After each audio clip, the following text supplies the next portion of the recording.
Every woman has the right to be safe. We ought to be able to go wherever we want and do whatever we choose. I'm sure nobody could disagree with that. Men want all the women they know to be free from fear of attack. But sexual assault can and does take place anywhere, whether it's just walking to school or while we're doing the shopping or going home from work or even at work. It can happen anywhere. I know, and the vast majority of men deplore it. But there are some who are violent to women. Women of any age, I may add, old or young. But we must keep it in proportion. Most women never suffer any form of attack, but any one of us is a potential victim. I'm afraid so. Attacks do take place at any time, anywhere, and they can occur in broad daylight and in what appear to be public places.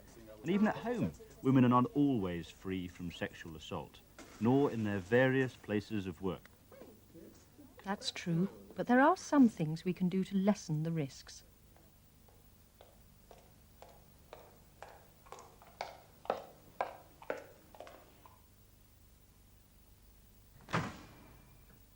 Positive steps. Help and advice for women on personal safety. The place and time of attacks vary, and so do the type. They range from a handbag snatch with no physical injury to something very much worse, like rape.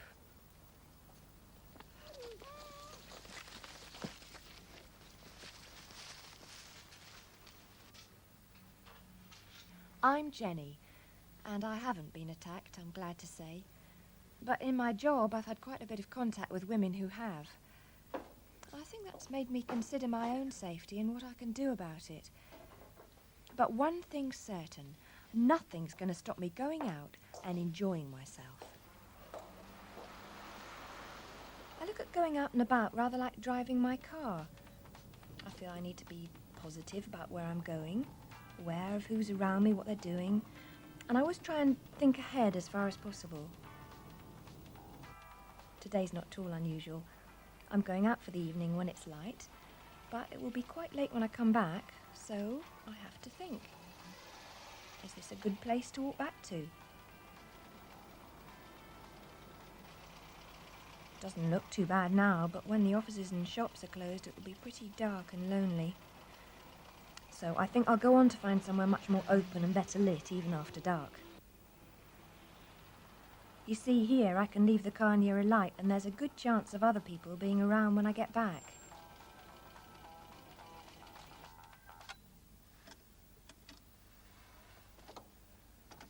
I always make sure anything I've got on that looks worth grabbing is covered up when I'm walking. Well, I heard of a girl who had an earring torn out of her ear just for its value. Oh, and my handbag.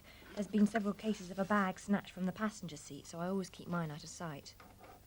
An alarm wasn't a thing I bothered with for a long time, but now I do. Well, you never know. Might be useful.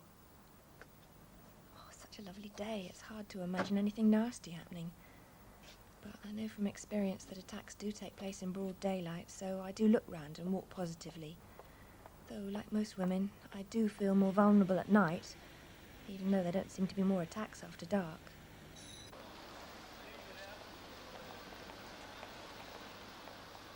I've enjoyed the film, and I do like the lights and bustle of this street. I stay in well-lit areas where there are people about for as long as I can. I don't take shortcuts down very narrow, unlit alleys, but of course there's inevitably a darker road at some point. I always look over my shoulder and... Oh, is he following me? Oh, I don't know, but I'll cross over just to be on the safe side. And now those three, just... Well, I don't fancy a showdown with them, so I'll cross again. There always seems to be somewhere that's shadowy, too. Oh, good idea to have company here. So I think it's worth slowing down for a minute or two to walk near other women.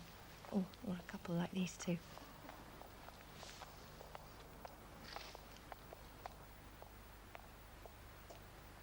The car's in the light, and it looks okay.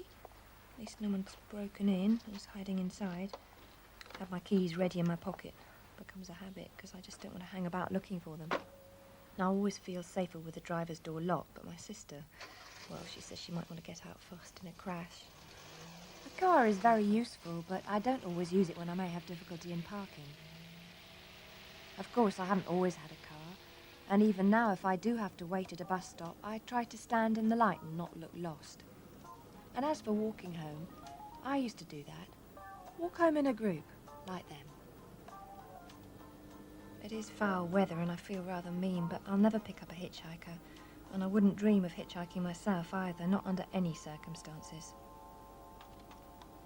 Oh, going home late like this about a year ago, I did have a bit of a scare on the tube. It was only me and some weirdo in the carriage, and I was very glad I was near as I could be to the driver. I have heard of women being followed by another car, but, oh, well, I don't think you can really worry about everything. And anyway, I'm nearly home now. Home. That's where most of us feel quite secure. But take Jane's case. Hello, sorry to trouble you. It's Jane, isn't it? My wife and I live around the corner. It's very cold out here. Oh, come in. Thanks very much. Sorry to be such a nuisance. The thing is, there's a call I'd like to make to a colleague, and our phone's gone on the blink. I don't suppose I could use yours. Oh, yes, of course. You don't mind? That's great. I'll pay for any call, obviously. Yes, she thought she did know him, at least by sight, and he was so pleasant-looking she trusted him. His story, too, seemed plausible. Until... Would you believe it? I left the number back at home. I'll ring tomorrow. It doesn't matter. If it's important. Afterwards, she felt it was here that she ought to have been firm, even rude. Don't you get lonely with your husband at work? Yeah, oh, I'm all right. But wouldn't you like some company? Oh, I'm fine. Wouldn't you like my company? And if it had got to this, made for the door and run for help. No. But she didn't. No. Don't be silly.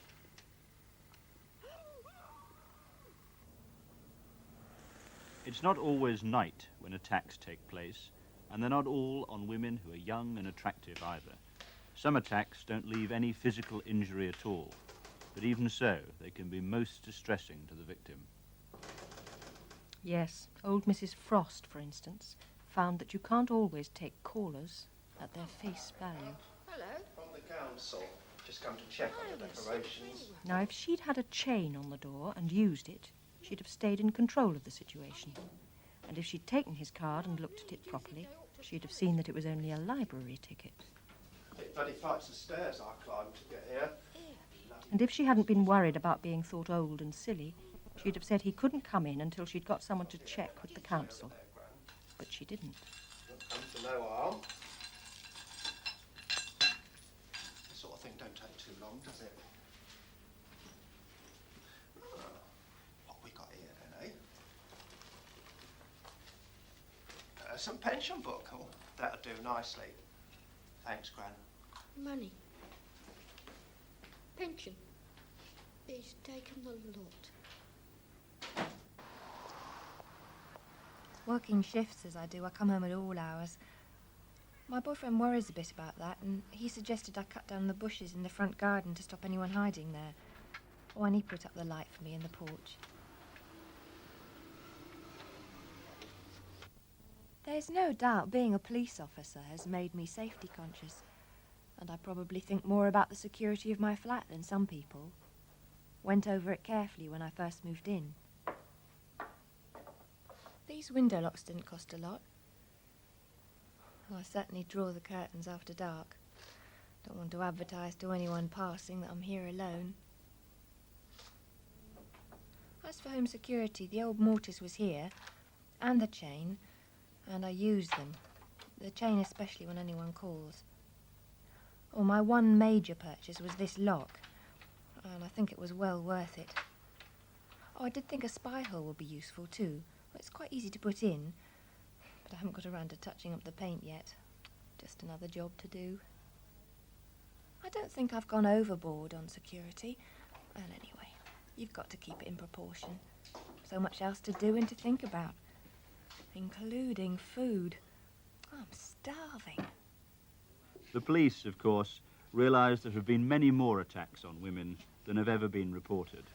But now, knowing that the police will do as much as possible to help them, more victims have been coming forward. This is, of course, invaluable to enable strenuous efforts to be made to combat this pernicious crime. I am a detective chief inspector investigating all sorts of serious crime, including rape. Rape comes in many forms, and this story is as typical as any.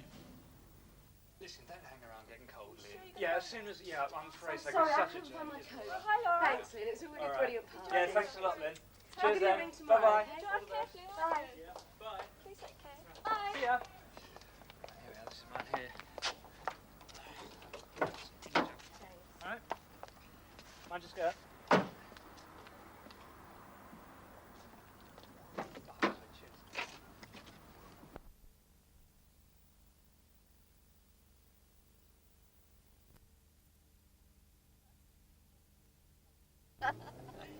Flattery get me everywhere.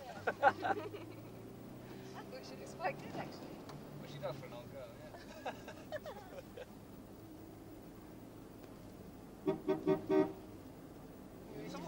Well, yeah? Yeah. I would never just in your class. Excuse the flannel.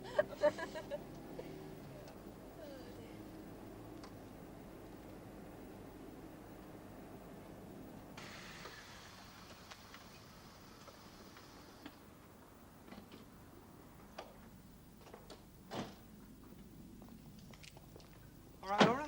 Yes, thanks. Right, how about a quick cup of coffee then? Well, look, I've really got to be up early. Oh, yes, so have tomorrow. I. I'm in only 10 minutes or so. Well, look, Oh, I'm come very on, tired. I've driven you a long way back from the I know, party. thanks very Oh, much. come but- on, look, while we're standing out here getting cold, can we stand and have a coffee?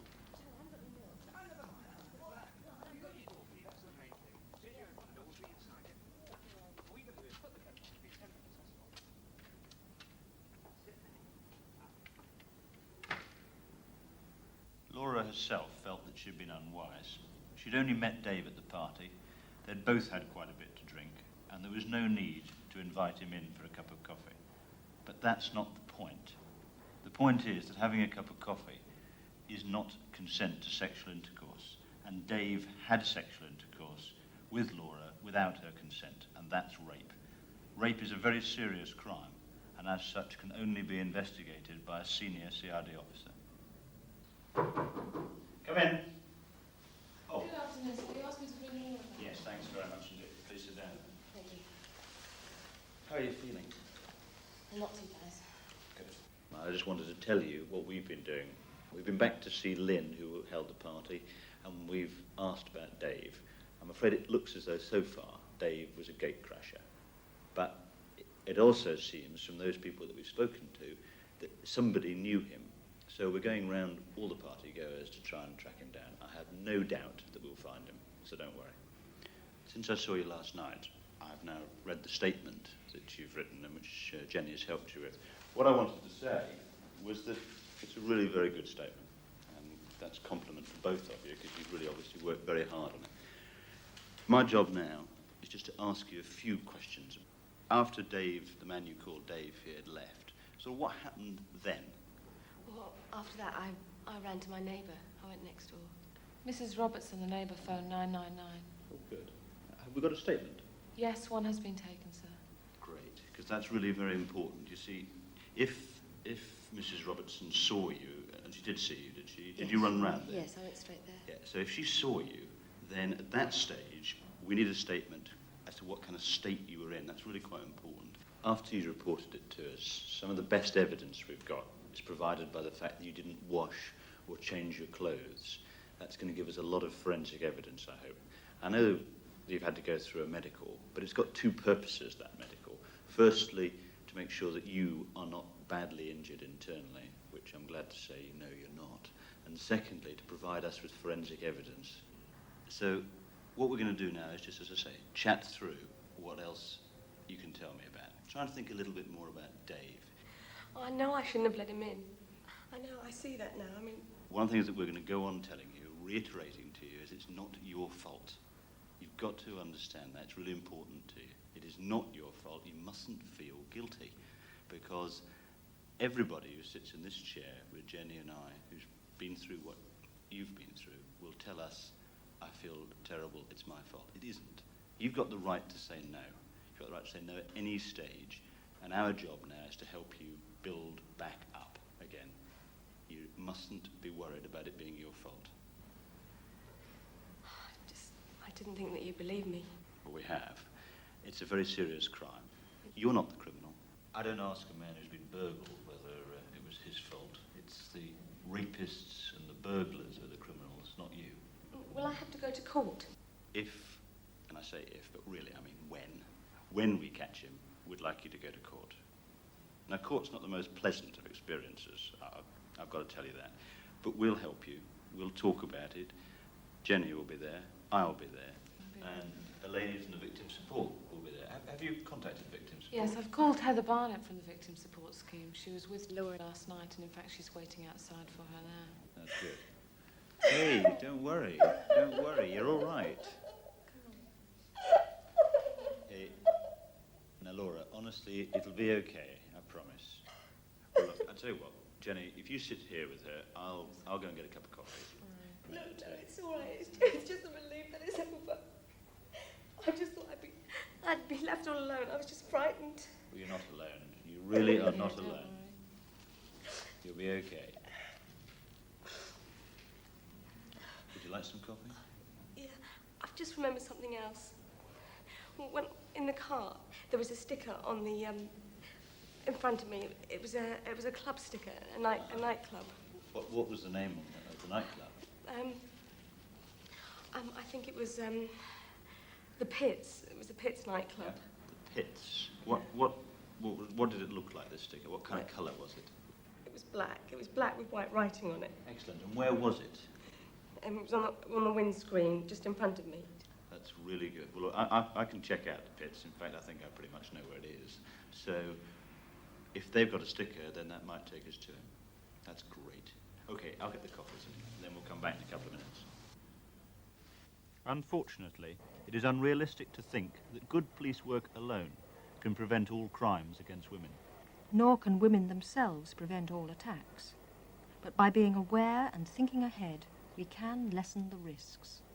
I agree. But however careful you are, someone may still have a go. But it doesn't mean to say he'll always get away with it.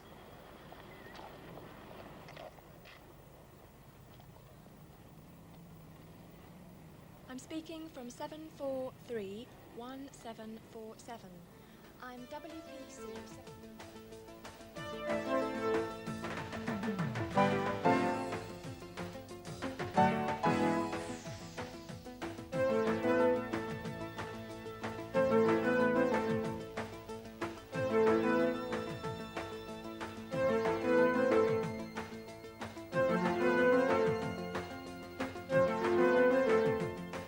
Help and advice for women on personal safety.